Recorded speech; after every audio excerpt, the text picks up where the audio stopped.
What's up, Ravens fans? Welcome into an episode of For the Flock Rundown. I'm Ryan here with Noah, and glad to be back on these terms, man. 24-0. Who would have thought a shutout? We eliminated the Bengals from the playoffs in the coldest game in Ravens history.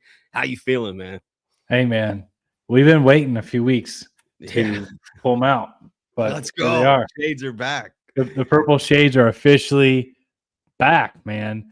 If you would have told me that the Baltimore Ravens were going to hold Joe Burrow and Jamar Chase to 0 points. By the way, the 2 weeks before this, since Joe Burrow's been back, has put up back-to-back games over 30 points.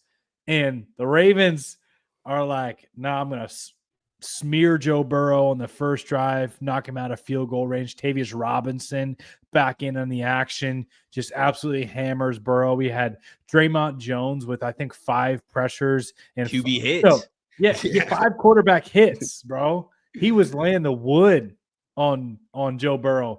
And then we have multiple turnovers, bro. Marlon Humphrey gets the pick. Kyle Van Noy gets the pick and then hands it off to Alohi Gilman, Ed Reed style. It was a fun game to watch. Plus, in the second half, the offense really got rolling. I think they had 4 or 5 drives in a row where they scored. It was like field goal, touchdown, field goal. It was like a nice drives, man. And you were seeing Lamar Jackson's passes had some zip on them, some velocity, decisive. He took off a couple of times, hit 19 miles per hour. I don't know if you saw that on one of his runs, which was the second fastest speed since he came back from injury. So, hey, man,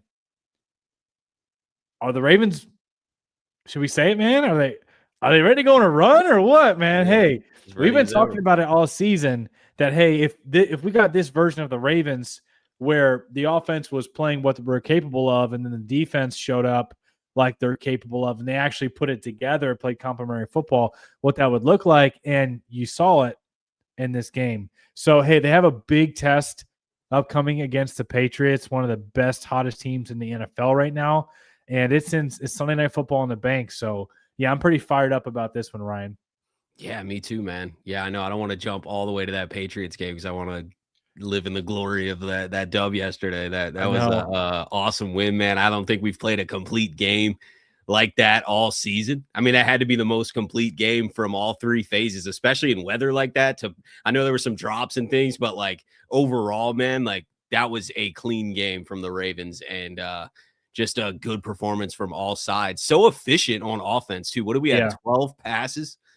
I think Lamar was 8 for 12. Yeah, but like it should have been all completed. It felt like he lit it up, like that one throw to Zay in the back of the end zone, beautiful, man. And the one on that, was it? No, it might not have been on this drive. What was the one?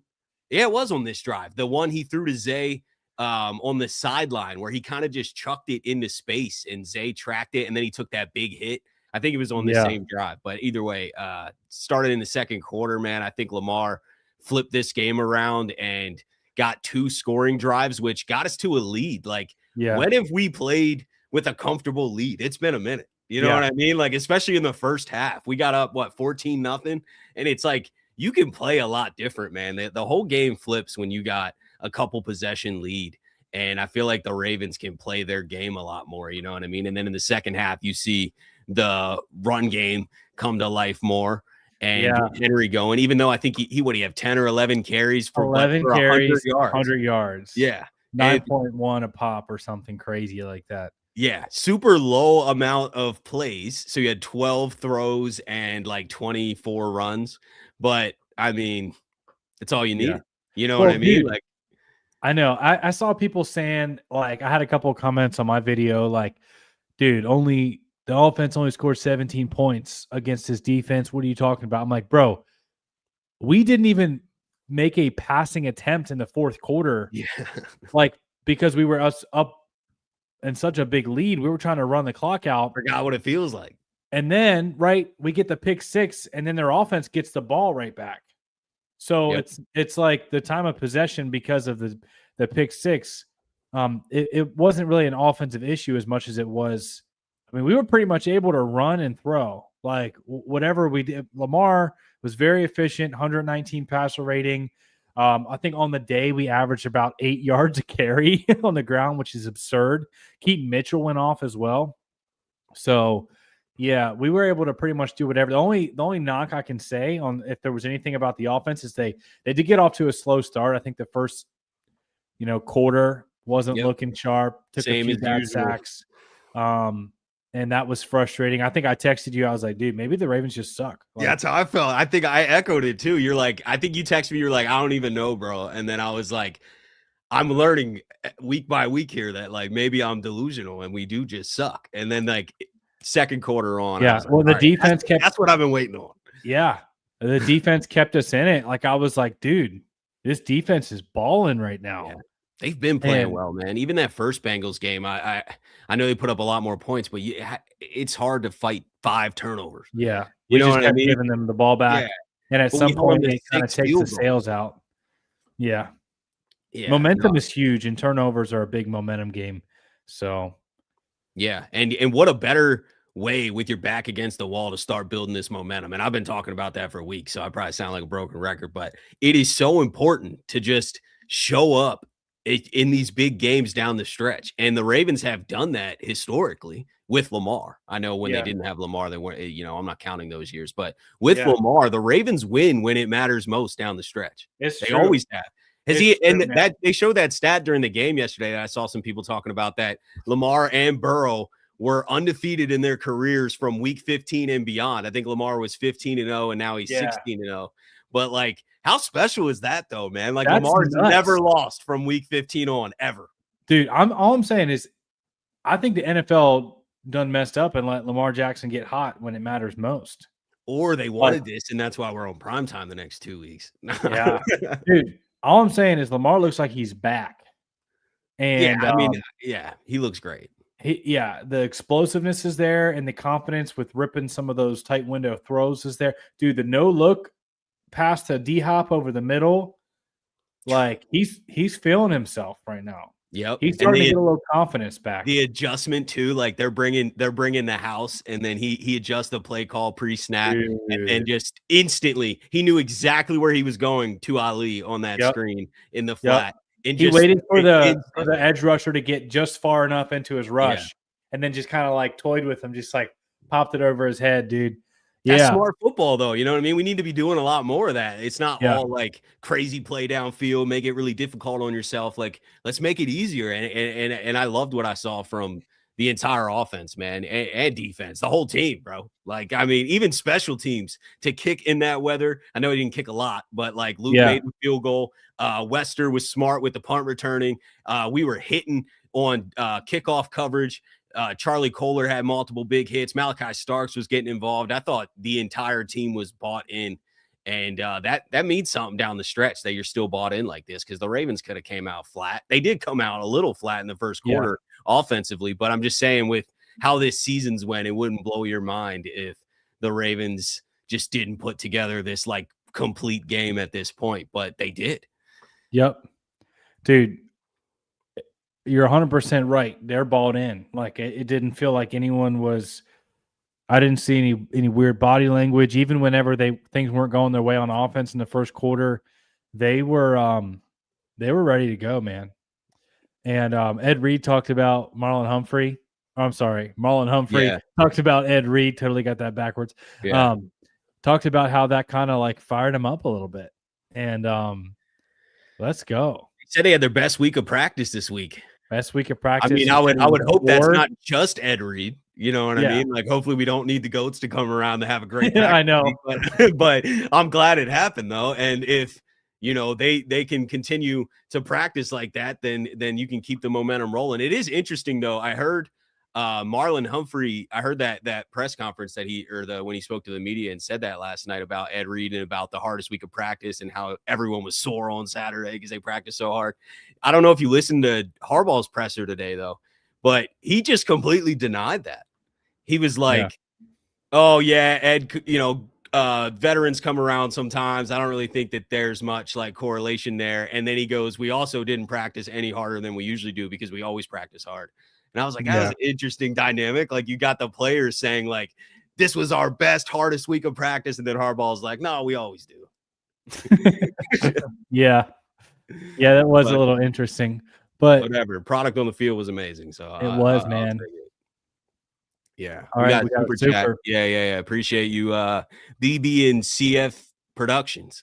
Ravens must win Sunday for me to be fully confident in them. Yeah, I get that. Prime time at the bank in Baltimore. I get if you're still like on the fence about confidence, like I've been extremely optimistic throughout this entire painful season, but like I totally get if you kind of hopped off the bandwagon and didn't love the performance on the field. I didn't love it either. I was just like annoyed every week, but I think that it's important that we just played our most important game. And yeah, they got a lot to prove. There's 3 games left against tough teams. It's not an easy road, but the opportunity is in front of you. And if we're playing our best ball, I'll take it. Yeah. So yeah, for this game on Sunday, I understand the Patriots are a good team. Don't get me wrong. They're so well coached.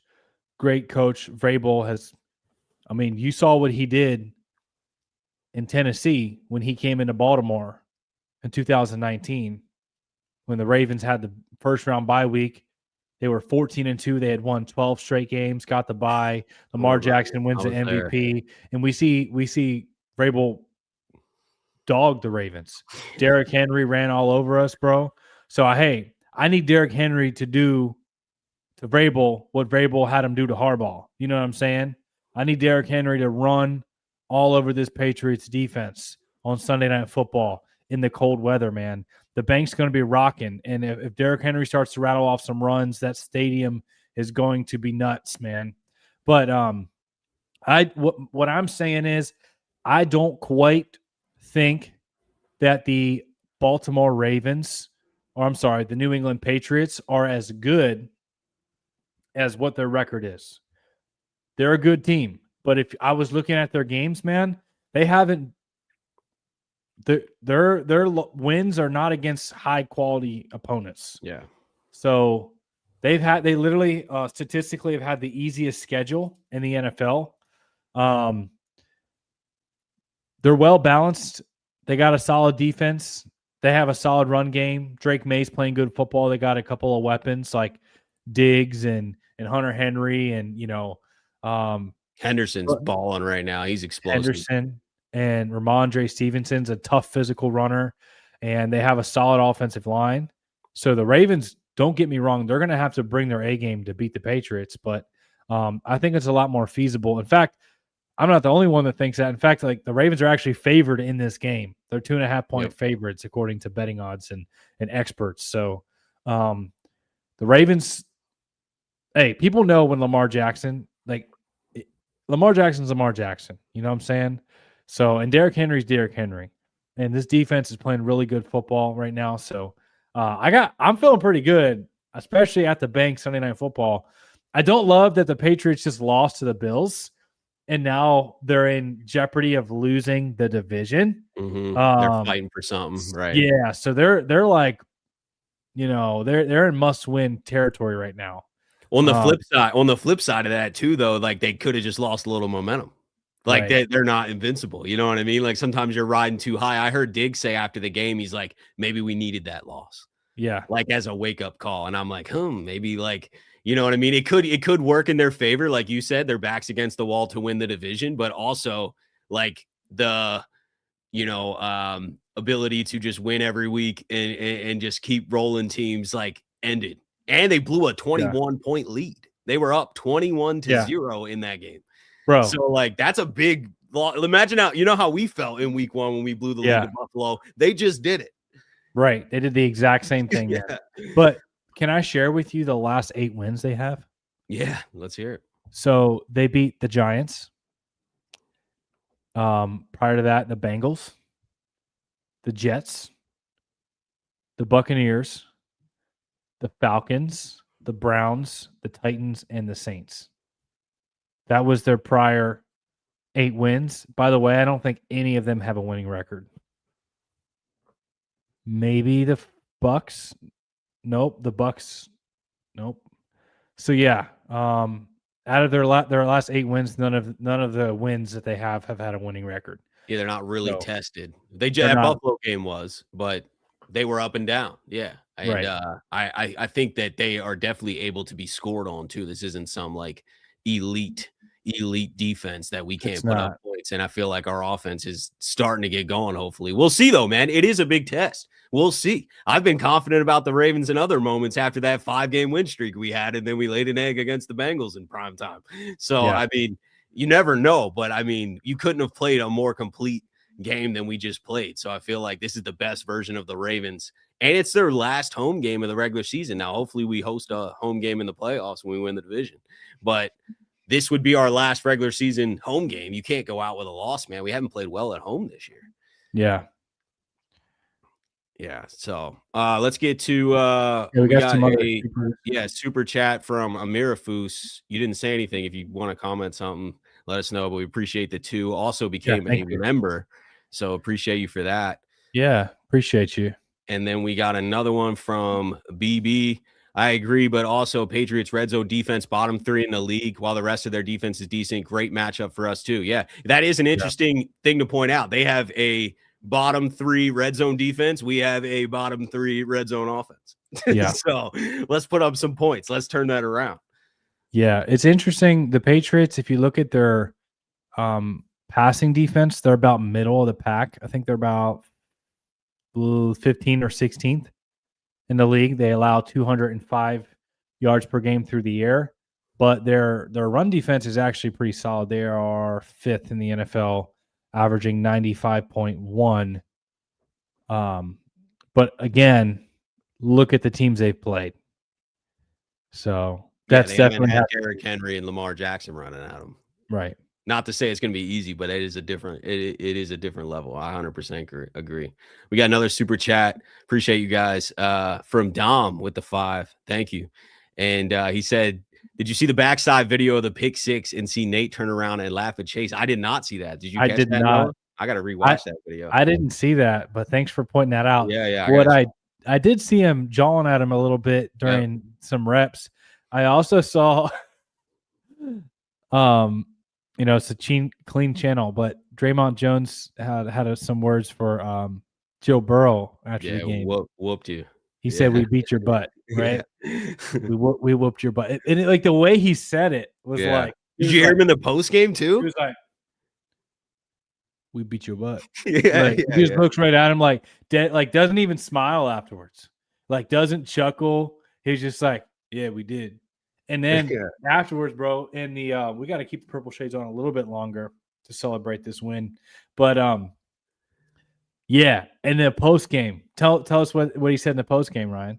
Post game, they were asking him about like the Bengals like quitting or being too cold, and he said that from play 1 he knew that it was too cold and that they did not want to be out there. And with that same look, like he's got confidence, man. Like you can notice confidence from somebody. You know what I mean? When they truly believe in what they're saying and they know they back it up on the field. He's got that. And I mean, speaking of Draymond, since we're on the topic, since the trade, since November 4th. Yeah. Team high 20 quarterback pressures. In that game alone, he had 5 quarterback hits. Yeah. I mean, this guy has been a much needed added juice to this pass rush room that we really needed it. And the trade seemed good at the time, but I don't know. I think it's turning out better than anyone even thought, to be honest with you. It is, man. He's actually really helping that 4-man rush come alive. Yeah, we couldn't get home. Yeah, and then Mike Green is a beast too, man. And Mike Green Tavius coming back. Tavius back, and then Travis Jones. Those 4 man on those 4-man rushes are looking pretty nasty. Draymond's got that flexibility to rush from the inside. Tavius has the flexibility to rush from the inside. Then you got Mike Green flying off the edge and Travis Jones bulldozing in the middle. And I like that combination on the 4-man rushes, man. Dude, I'll tell you what, Zach Ord by far had his best called game as a professional defensive coordinator. He had Joe Burrow on his toes. It felt like in the second half of the first matchup with Joe Burrow, Joe Burrow kind of settled in and knew what was coming. He picked apart our defense a little bit, man. But in this matchup, he didn't really know what was coming, and they kept moving Kyle Hamilton around. They used to just they for a while, for a few weeks, they only had him around the line of scrimmage a lot, like doing the fake blitz, dropping blitz. But this time they moved him around in some different spots, and I think that caught Joe Burrow a little off guard. And then Tavius Robinson, how about his first game back on the first drive? Immediate impact. Immediate, man. Clean win. I mean, I was going to say they kind of let him through on that sack, but I don't care because he finished it.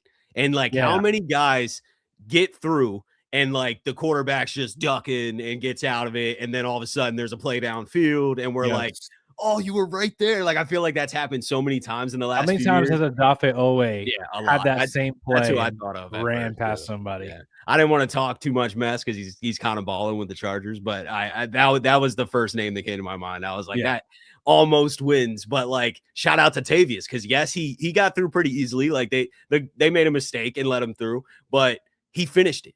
You know what I mean? He took the right angle, right pursuit on Burrow, made the sack, and then continued to be dominant throughout the game. I think he played a little over 40%, so he played decent chunk of the game. But yeah, amazing to see him and our Darius Washington back. He didn't get on the field a ton in this one, but just awesome to see those guys work back and get back that fast. I think that's necessary juice for this defense too, man. Nice depth. And Tavius is huge, especially, might as well talk about this then. Teddy Buchanan, torn ACL in that game. That's a bummer, man. Out for the year. So now Trenton Simpson is going to definitely be playing a lot more. He played a ton in that game. Yeah, and he played well. Roquan and tackles, yeah. And so he's going to be solely at inside linebacker, which Tavius coming back makes that a lot easier to do, because we were kind of moving Trenton around there for a little bit, trying to find the right role for him. Yeah. He's not going to be – we don't need him on the edge. You know what I mean? Like, Tavius can now fully, with him being back, now Trenton Simpson can just focus on kind of filling in next to Roquan. And, it sucks for Teddy. Prayers up for him. Speedy recovery. Harbaugh said he'd be back by training camp. But, yeah, any thoughts on that whole situation? Yeah, it really stinks because, I mean, Teddy Buchanan came in as a rookie 4th-round draft pick and, like, won out, like, beat out Trenton Simpson, who had the upper hand and the advantage for that starting inside linebacker spot, and Buchanan just played better, man. So he hits hard. He flies around. He's athletic, big physical guy, takes on blocks well. That to me, that actually, like, against certain teams, I'm not as concerned. Like, whenever he went out with the injury, I was like, all right, not a big impact against the Bengals right now, because we're going to be in a lot of nickel against the Bengals, where you only have one linebacker on the field anyways. So I wasn't too worried about that. But against some other type of teams that the Ravens the Ravens are going to have to play, specifically the Steelers, who got some big physical tight ends, and they like to run the football a lot. And, against the Patriots with Ramondre Stevenson and some of their power run game. If we see the Buffalo Bills in the playoffs, they have a pretty powerful run game as well. So there's certain teams and matchups where it hurts to have Buchanan out. But the hope is Trenton Simpson comes in and doesn't skip a beat, and you don't see a big drop off, right? Yep. So yeah. Yeah, that's how I'm feeling too. I think he'll come in and do well, man. Trenton's got enough experience at this point, right? But yeah, definitely prayers up for Teddy. Let's get to Ray Vorey Sports with the 2. Appreciate you. Did Zach Orr save his job yesterday? I feel like he turned it around earlier in the season where it wasn't as rocky, but big statement, I would say. Yeah. So if his job was on the line, yeah, absolutely. I don't know if it's on the line or not. I really don't know the dynamic of like what's going to happen with the coaching staff, but he definitely called a statement game yesterday, and it seems like a long time since we got a shutout, man. So yeah, great job. If his job was on the line, he helped himself tremendously yesterday. That's how I'm feeling. Bro, what it definitely does is it helps pad the stats on the year as far as points per game allowed. When you average in a 0, like, I think the Ravens went from, dude, they were bottom like 25. Like they were like 25th or lower as far as points per game allowed. And now they're like 17th. Like that 0 that got averaged in took them down to 22.9 points per game allowed. So yeah, definitely helps him out as far as his resume. But as far as saving his job, I'm intrigued by this because I thought, man, I don't know if he's getting enough out of the talent that we do have, the secondary. Like we've had some stinkers, like giving up we gave up 25 to the Steelers. You know, we gave up 32 to the Bengals. We had some other really bad performances on defense. I don't know, man. And you look at the overall stats on the year. The Ravens were bottom half in the league on most defensive stats because of how bad the start was. But that was definitely, if there's anything that's going to help him retain a job, it would be pitching a shutout against Joe Burrow and Jamar Chase, who in the previous 2 weeks dropped over 30 points. Whenever you're in a much needed win game. So yeah, might have saved his job if we're being real. Yeah. Yep. I completely agree. We got another super chat from Elaine. Appreciate you with the 10. I think this one's for you, man, if you want to read it. Yeah. Elaine, thank you so much for the super. Noah, I was waiting for the purple shades in your solo broadcast. I thought of it as soon as I finished recording. I was like so excited that I had forgot to pull out the purple shades, and I was like, all right, at least I'll be able to pull them out in the Monday Live with Ryan. So we can at least get them out after the win, right?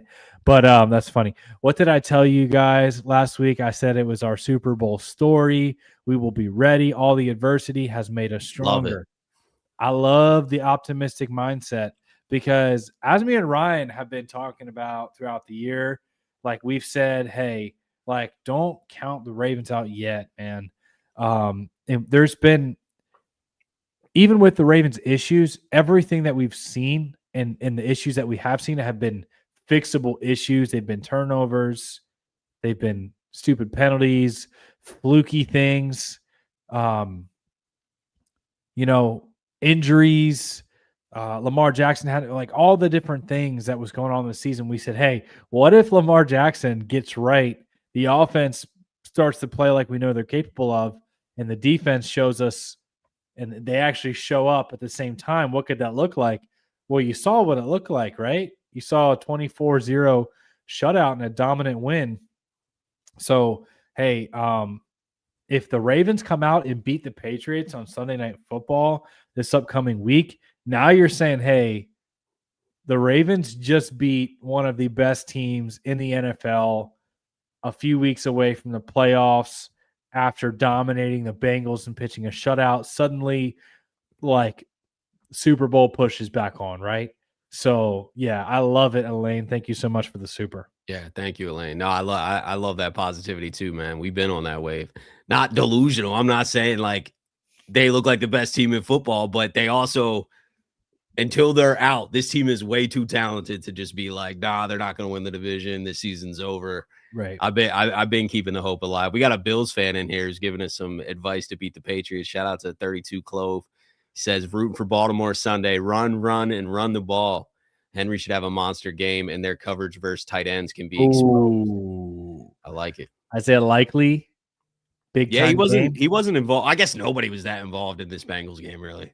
Yeah. I mean, when you think about it, you know what I mean? Thanks for the love, man. Thanks for the love. I appreciate you coming through. Bills fan giving us some friendly advice there. Especially the hostility that Baltimore and Buffalo fans have had the last few years. Yeah. Shout out to you. Well, we've been the one losing. So they're probably feeling all right now. Yeah. But we need our get back versus Buffalo too. Yeah. And then this game tonight versus Pittsburgh and Dolphins, everyone keeps talking about. I think actually on this one, I think Steelers running. Jalen Warren's active. I know he's sick though. He was added late, questionable, but he is active. So I think yeah.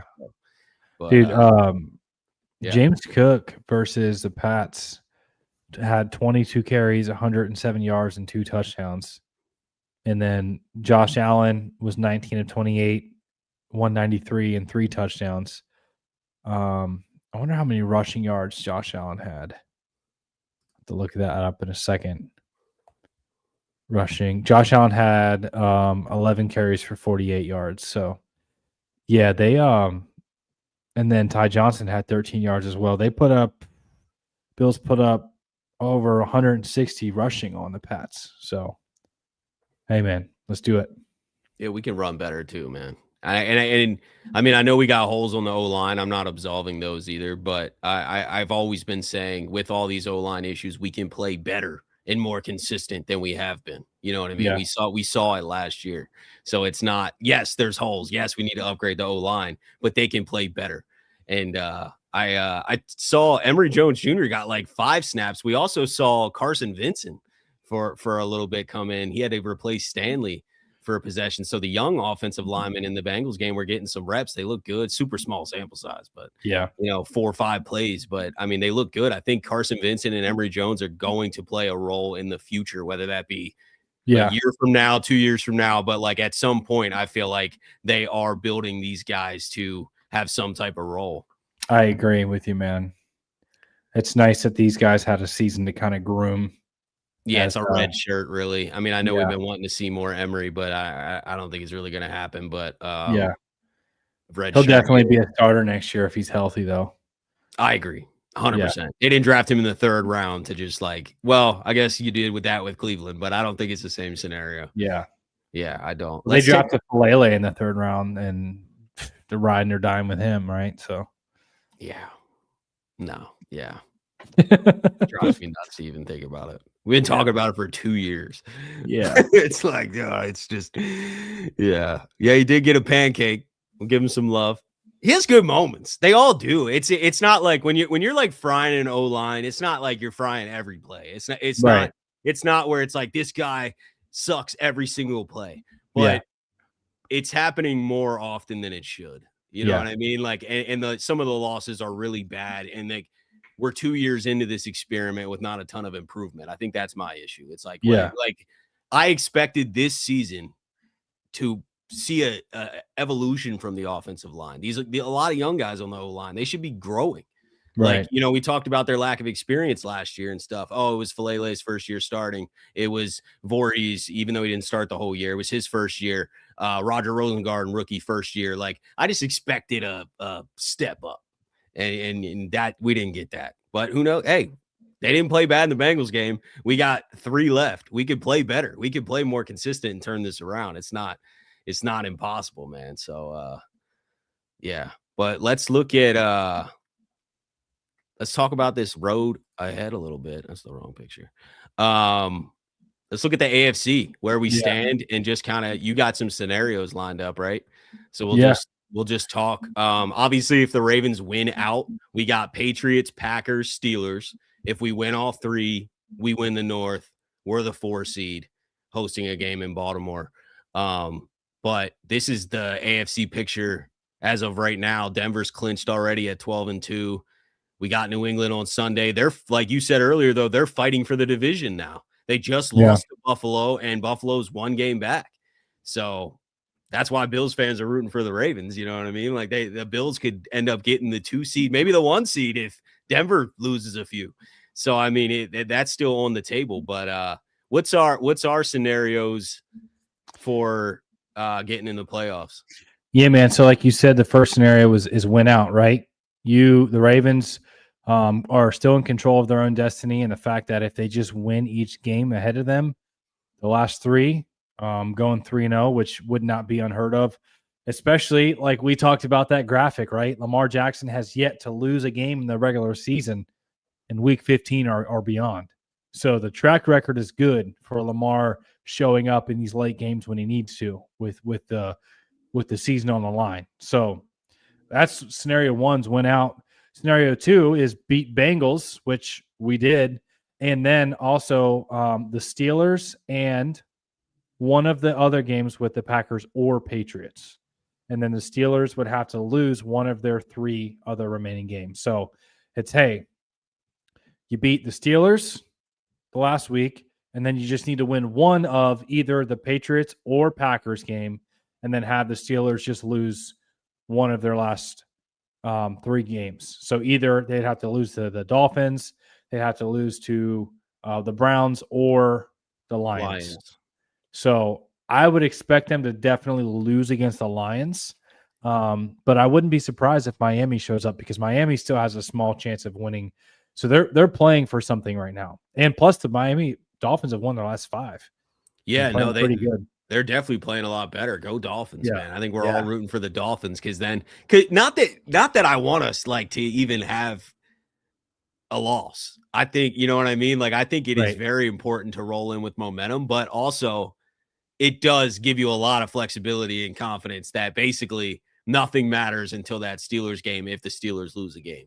Right. Unless we just lose them all. But I'm just saying, like, if the Steelers drop one, we could also lose one. We only have 2 other games. We're playing the Patriots and Packers. We could lose one.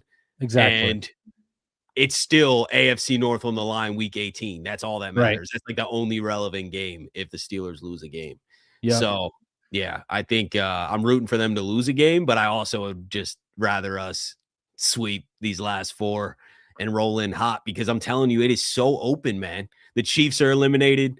Not that they had a great year, but they're out of the mix completely. Prayers up for Mahomes too. Another ACL. And then Micah Parsons ACL, who we play in 2 weeks. That game got a lot easier. Not easy, but a lot easier than it would have been. We don't have to deal with Micah Parsons. For sure, man. Offensive line. Micah Parsons definitely would have been a big athletic weapon against. They would have had him lining up all over Falele, bro. Like, it would have been ugly. So big time factor there. Now, another scenario for the Ravens getting in the playoffs is you beat the Steelers, right?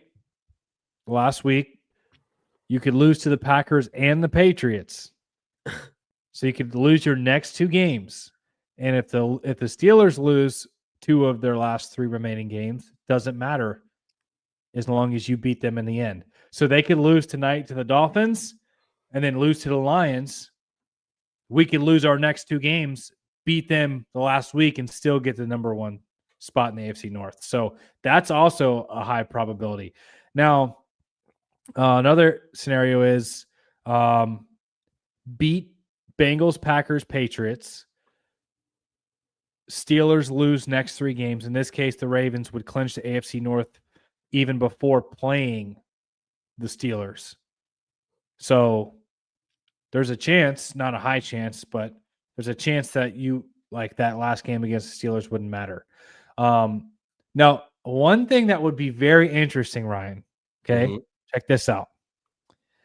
And I want to know your thoughts on this. If the Ravens win next weekend against the Patriots and the Steelers lose either tonight or next week versus the Lions, the game versus the Packers would be irrelevant. And then the only thing that would determine the North would be that week 18 matchup versus the Steelers. Now, it would be interesting, right? In that scenario against the Packers, do you rest some of the starters knowing that, hey, this game doesn't matter? The only thing that matters is week 18 against the Steelers. You know, do you want to get them rested or do you want to play them, keep them sharp, keep the momentum going? But then you also risk injury, you know, for that week 18 matchup or going into the playoffs. What's your thoughts on that? That is an interesting scenario. We play Saturday night, so I guess we wouldn't know. Like, let's say the Steelers lose tonight. We have to play because, like, we wouldn't.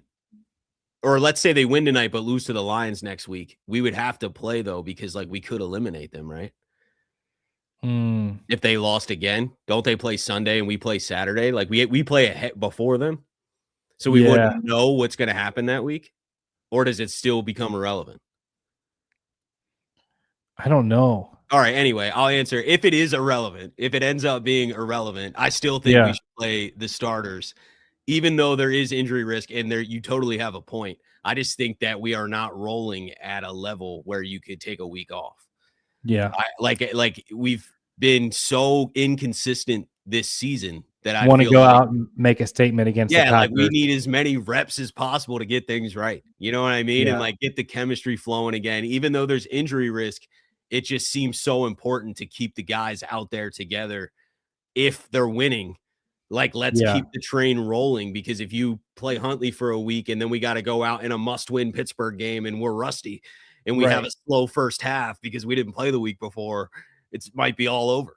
Yeah, but at the same time, if Lamar Jackson were to re-aggravate his I hamstring know. Yeah. against the Then you Packers, regret it. then it was like a waste. Yeah. You know what I mean? So what would So, you do? You'd bench him?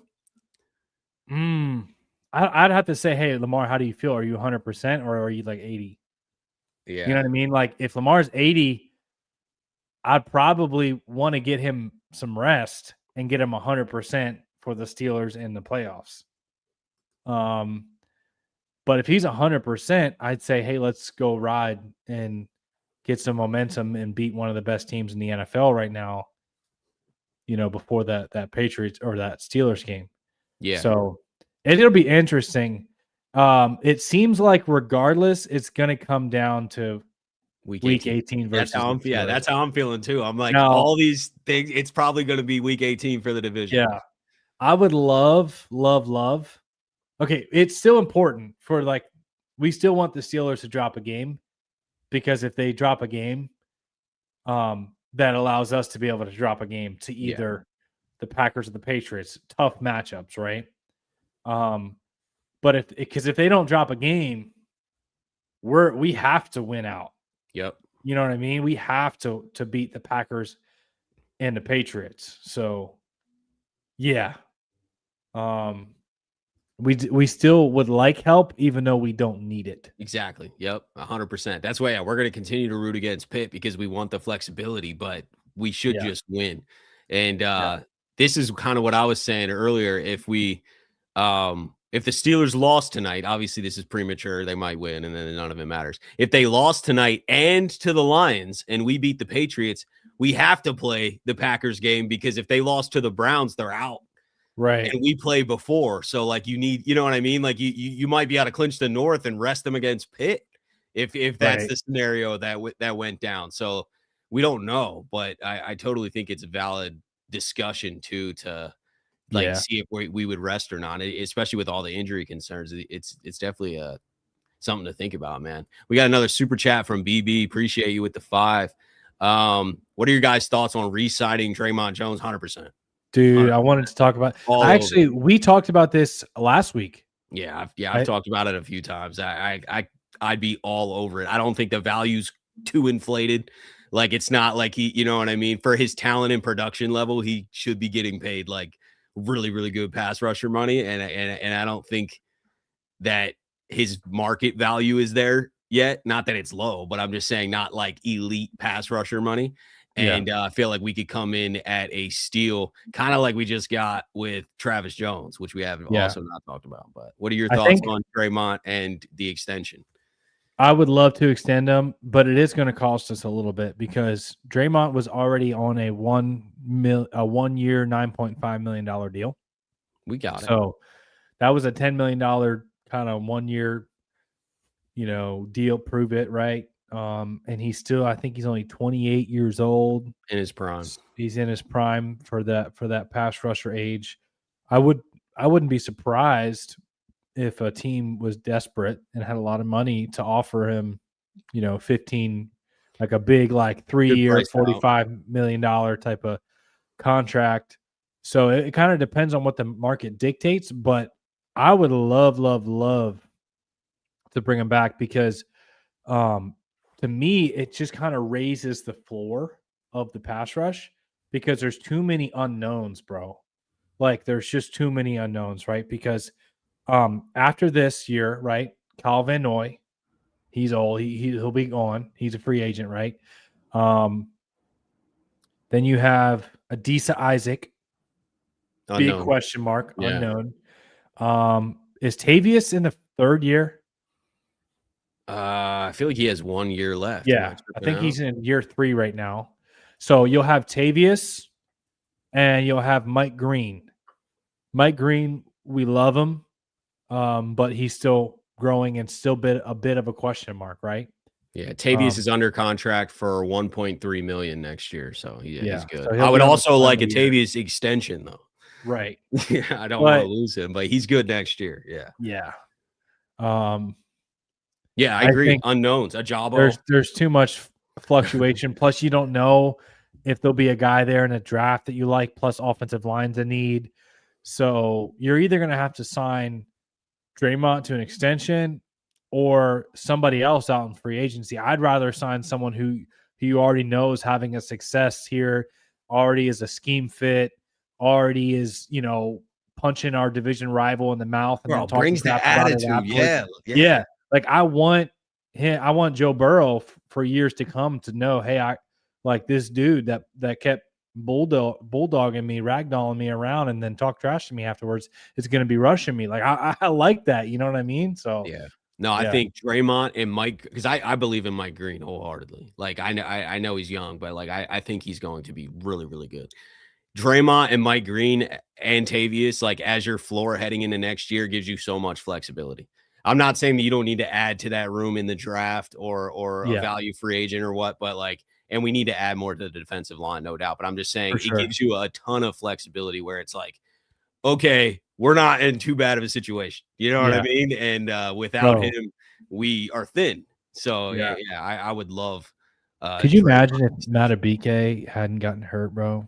Yeah, that situation's weird, man. I was just looking at, there was a write-up, I think it was from like Russell Street Report, saying that if he's basically not just like if he's gonna retire, he won't retire and will take the money. He'll just kind of linger around. Stay on IR. Yeah. Right. And we have to pay him. And we take a massive $30 million cap hit. And there's just like nothing we can do.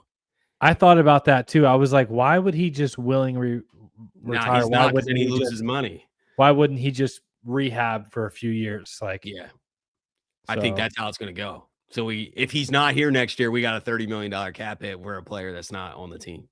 So that is a rough situation. But I mean, you can't control it. Like you can't predict something like that happening. We just gave Matabike a contract extension. He deserved it. He's a beast. And then has a neck injury or whatever happened. And and honestly, hopefully it works out. But he deserves that money regardless if he plays or not. Like he's out there putting his body on the line, dude. Like, if that was his last snap, hey, like that's why players want their money.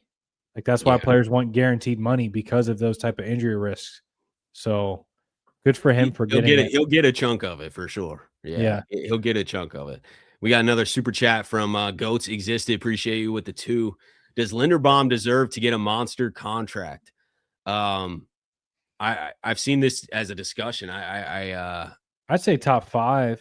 Like top 5 center money. Well, I think he's going to get top center money because it's been 2 years since the market's been reset. Yeah. So like monster contract, you probably mean 20 million. Yeah. And I do think that's what his market's going to command. Whether the Ravens spend it is the true question. I'm going to say they do. I think they get an extension done. We just saved a lot of money with Travis Jones that I did not expect to come in at 13. He's the 26th highest paid. That's crazy. That's what I'm saying. We got to steal. And it happened because of that grievance issue that we didn't even know about really. Yeah. And I guess he had the same thing as Bateman pretty much, where he was going to end up being a restricted free agent and the Ravens kind of controlled the market. And he just signed an extension. But we got an incredible value. And if we can do a Lamar Jackson extension to clear up that cap hit, that $70+ million cap hit, Ravens are rolling in with $60+ million. We can afford Linderbaum. We can afford Dre'Mont Jones. Like we can afford to keep some guys. We can afford an Isaiah Likely if they want to be that aggressive. Like we can afford to keep guys. It's just about where they're going to put the money. But what are your thoughts on Linderbaum and re-signing him? I think you have to, man, because there's too many unknowns already on the offensive line. You can't have another unknown. Yeah, I know. You're already going to have an unknown at the right guard spot next year. Falele's going to be a free agent, right? Yep. I guess you could say, hey, we kind of have a known with Emory Jones, but it's not a known because you don't have game tape of him, right? 8 snaps. And then I guess you got Rosengarten. He'll be coming back. Stanley, I think, is still under contract. Yeah. Voorhees is not a – he's under contract too. He's below average. Lele is probably the only one that's like gone. Yeah. And then we got to draft or sign a free agent or play the young guy. There's no way that you want to like go into the off season or into the draft not having a center or right guard. No, I agree. That's why I think it's a lot safer to sign Linderbaum. He's, and I think some people are questioning it because the line has struggled this year, but like look at the guard situation next to him too. I do believe that Linderbaum in a thriving O line is still top 3, top 5 center in the league, and you just got to keep that guy. But and then Zay too. He's under contract next year, but we'll have to decide in the offseason whether we pick up his 5th-year option or not. So he's making $4 million next year. In 2026, but then we have a club option in 2027. So we'll have to make that decision. Obviously, there's a decision next year if we want to extend Zay or how that's going to work out. But I don't think that's the 5th-year option is the only thing we have to decide on, really. Like, I don't know. I mean, Zay is eligible for an extension. We could extend him next offseason, but he's not a free agent. He is playing for the Ravens in 26 for a good number, too. I mean, 4.4 million is the cap hit. So Zay's safe for next year. Linderbaum is an unrestricted free agent, so there is like he will hit the market if we don't. Yeah, he's gonna have some bidders for sure. Yeah, but we might do what we did with Stanley last year, where it was like a week prior to free agency, we just signed Stanley because we didn't want him to hit. Right. You know what I mean? But you know how it is, bro. Like agents, even though they're not allowed to negotiate with teams, do agent things. Yeah. So they'll be like, hey, potentially in a hypothetical world, if this player were to hit free agency, how much would you offer? You know what I mean? Like, so I think agents already have a good idea of what they're going to get on the outside market before they hit free agency. So the fact that he's an unrestricted free agent is not good for the Ravens. No, I know, but we can keep him. Like, it's just about paying. You know what I mean? And we have the money too. It's just about like, are we going to allocate that amount? Yeah. Or try and redraft another one. I don't know. Because if you did lose Linderbaum, you have to draft or replace him with somebody quality. I don't think they're gonna lose him, man. I think they just hold on to him. I hope so. I'm just thinking about some of the other guys you have to pay. Like Zay Flowers is gonna be the most expensive one. But that's the following year though. Yeah. So what's our cap? Like our cap situation will open up even more in 27. So I get what you're saying. You have to budget it all out, but when 2 years in advance, you can make that happen. Yeah. Like the Ravens have flexible. If they extend Lamar, if they don't extend Lamar, it's gonna be tight. Yeah. If they extend Lamar, we can clear as much as we want, really. Like it is a ton of money we can clear up to 40 million. Yeah. So I mean, on top of the cap space that we're already bringing, and we have 10 million right now this year that we're carrying over to next year. So like, weirdly enough, already eligible for an extension. Yeah, right. And next year he'll be in year 4. They're going to decide whether they give him the 5th-year option or not. Because we accepted Kyle's 5th-year option and then extended him. We did not accept Linderbaum's because that cap hit was graded with all of offensive linemen. So it was above what a center even makes. Right. It was like factoring in the left tackles. Yeah, exactly. Yeah. So you're like, well, you're not going to accept Linderbaum's 5th-year option and pay him more than a center makes. Yeah. So they didn't do that. And you can only do one. They did it with Kyle to keep him for cheap, ended up getting the extension done. Yeah. Zay wouldn't be cheap either because Zay's going to be like 25 million plus a year. And but if you pick up the 5th-year option, that's what it costs. You can't manipulate it. So they're going to want to do an extension if they want to keep him. You don't want to have a $25 million cap hit. You might want to pay him $25 million a year, but you want the cap hit to be 11. You know what I mean? Like give him a signing bonus, move the money around. Yeah. Well, dude, look at Zay's numbers, bro. So his rookie year, right? 77 catches, 858 yards, and 5 touchdowns. His second year, sophomore year, 74 catches, 1,059 yards, and 4 touchdowns. And what's crazy is, he became the first ever homegrown Pro Bowl receiver, hit over 1,000 yards, right? Yeah. And then now this year, he still has 3 games left. He's already at 71 catches, so he's easily going to break, his career receptions record.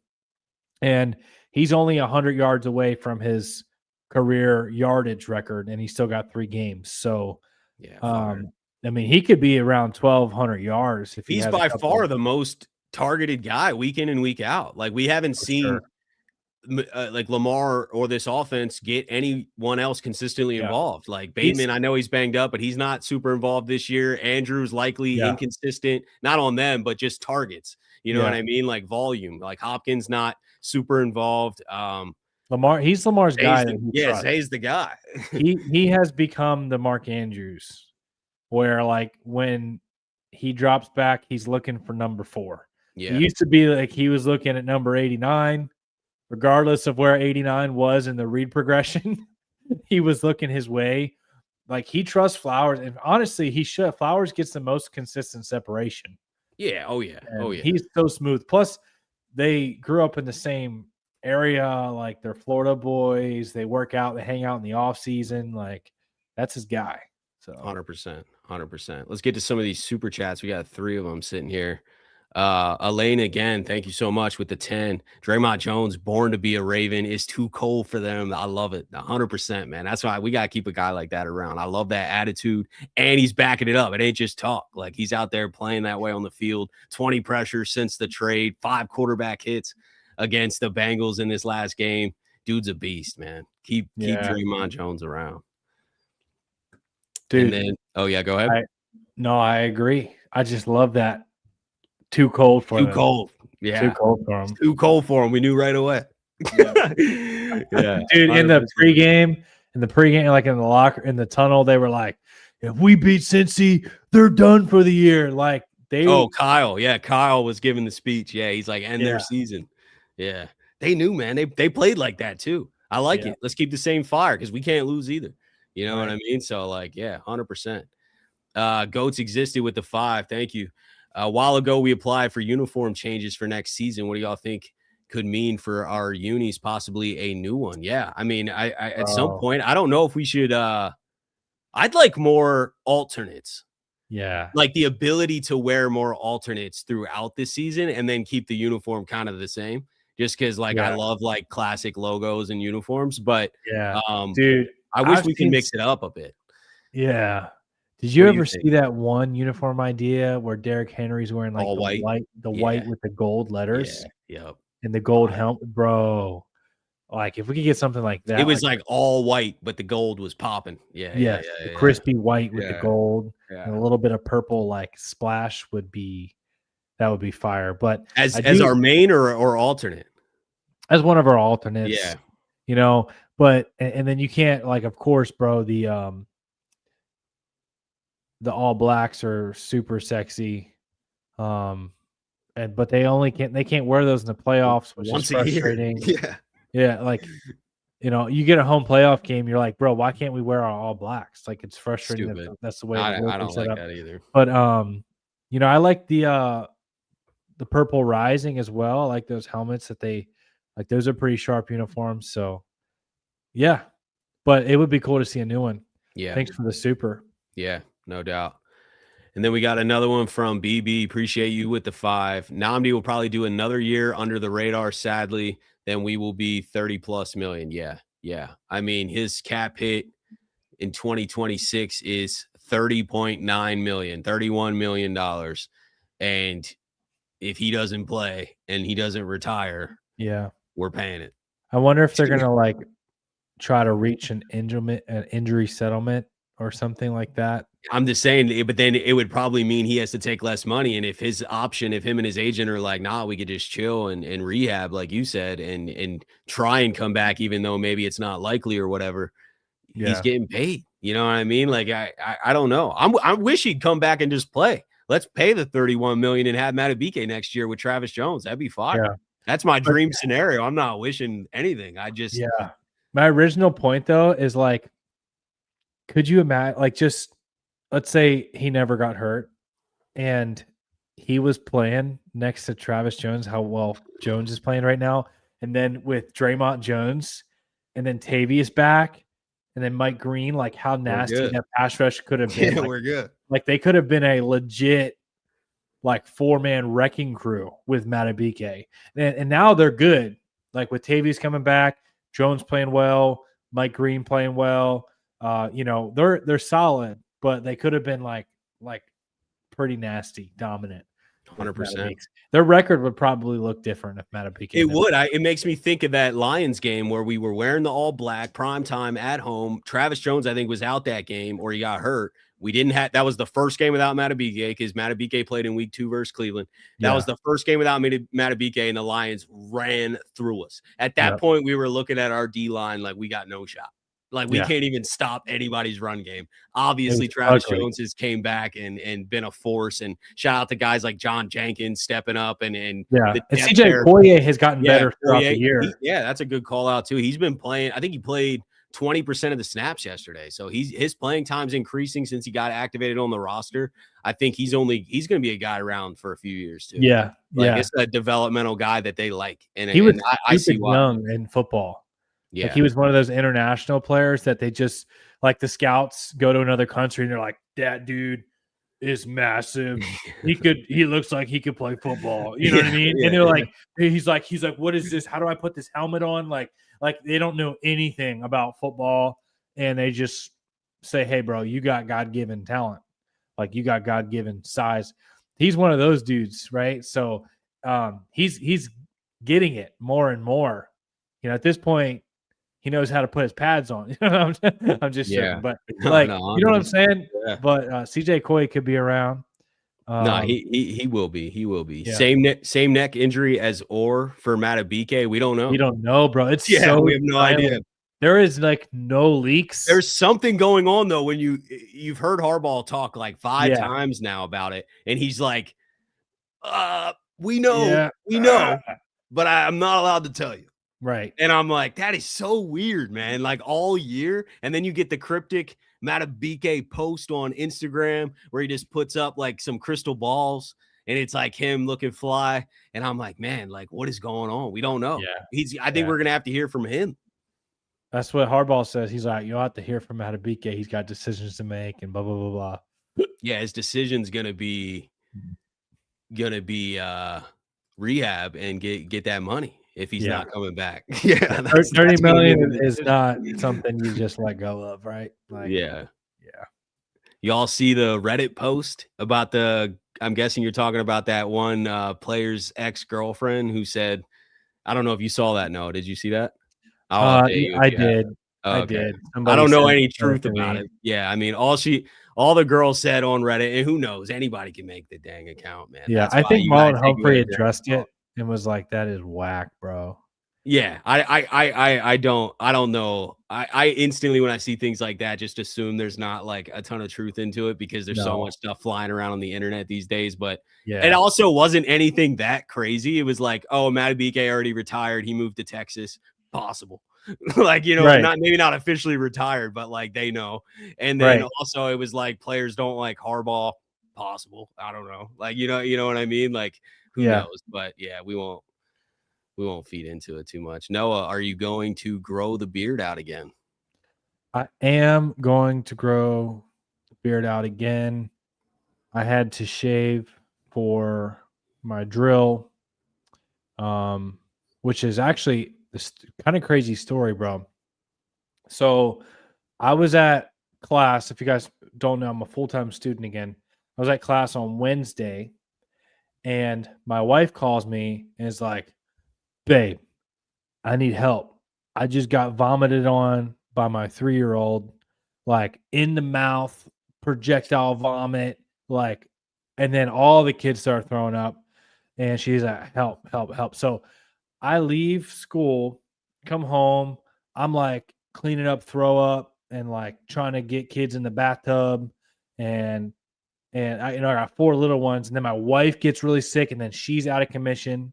So then I was like full on dad mode, like trying to do the laundry and the dishes and like, like all the stuff I normally don't know how to do and cook and, full on dad mode.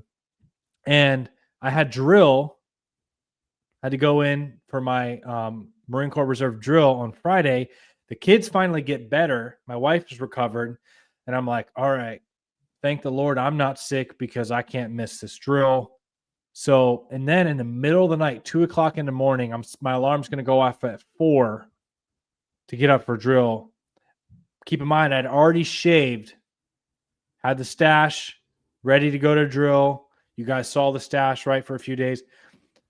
And then I hack, bro, right in the middle of the night, and I'm like, I have to go run my combat fitness test that morning. I was like, there's no way I'm gonna be able to run this. Like, I threw up like 3 times, bro. It was like nasty, came out of my nose, like it was wild.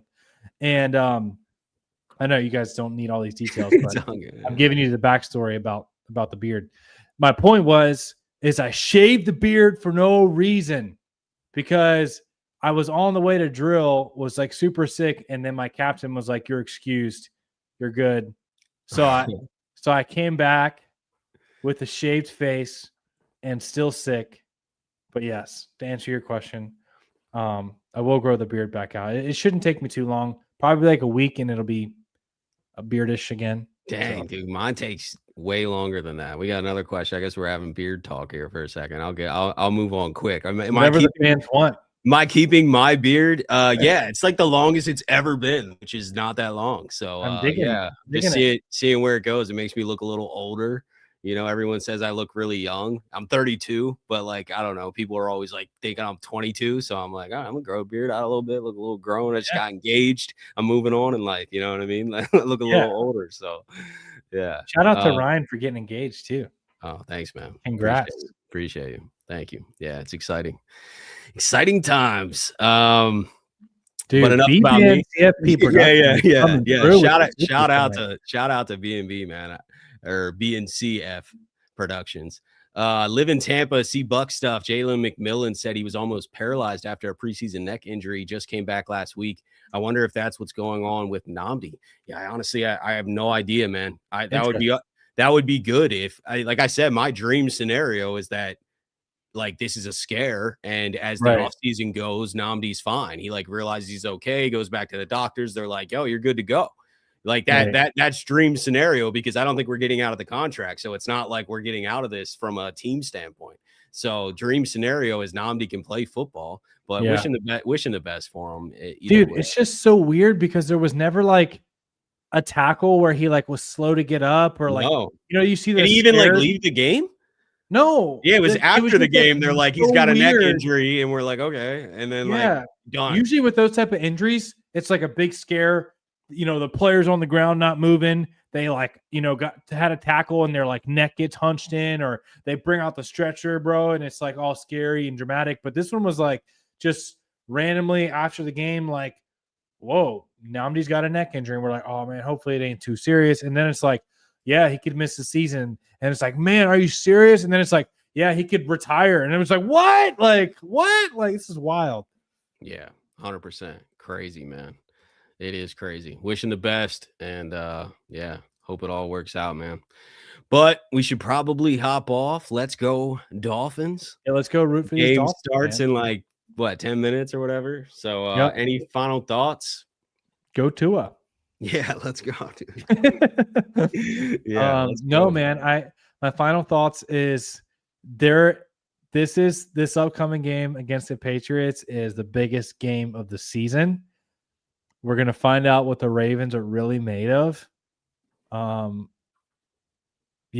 excited. I think if the defense carries the momentum, they feel like they got their swagger back. Yeah, dude. We just need that. We need that type of game again in prime time in Baltimore, and then it's like everybody on. Yeah, it's on. I guarantee you, if the Ravens come out and like pummel the Patriots, like you're gonna see all the pundits are gonna be like, Lamar Jackson, Baltimore Ravens playoffs. Like you're gonna 80% chance that the Ravens make the playoffs again. Yeah, and then the Super Bowl like they're gonna be raising rate, because remember, like even halfway through the year when the Ravens were still on the struggle bus, the Ravens were still one of the favorite Super Bowl winners. Like the analysts were like, we're just waiting for them to figure it out, get healthy, right?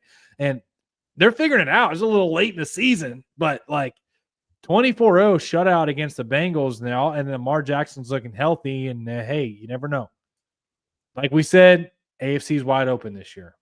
100%, man. Let's go handle business in prime time and get this momentum rolling, man. Dude, feeling good. How about Patrick Mahomes not in the playoffs? Yeah, I think there's one year we need to get in the playoffs. It's without Patrick stinking Mahomes. Yeah, the top and all the teams you're traveling to at the top are like super inexperienced and all have young QBs. We're looking at Bo Nix, Drake May, and Trevor Lawrence. Like that is not that our defense fears anybody, but I'm just saying, like that is you don't have to play the same type of mental games with guys like that. You know what I mean? Like a Burrow or a Rodgers, even we just saw a few weeks ago. That guy's a little bit of a step ahead of you sometimes. You know what I mean? And like there's a big strategic battle. We saw that way long ago when all those playoff games versus Brady, you'd see that. It was just like a chess Tom Brady, Peyton Manning. Yeah, it's like they know where you're going to be. They know how to attack you. The younger QBs don't have that.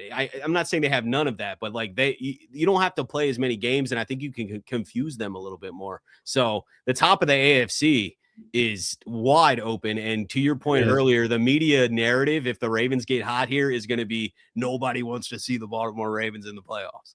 Like this is the dark horse hot team that could win it all. And I agree. So we'll see how it plays out. Let's go. But let's go watch the Dolphins, bro. Yeah. Let's go. Love you guys. Thanks for everyone that came out. We'll be going live every Monday night. Thanks for all the supers. Yeah, thanks for all the engagement, the support, and the love. We love you guys. Yeah, love you guys. Appreciate you guys. Enjoy the game, and we'll see you soon. Have a beautiful rest of your night.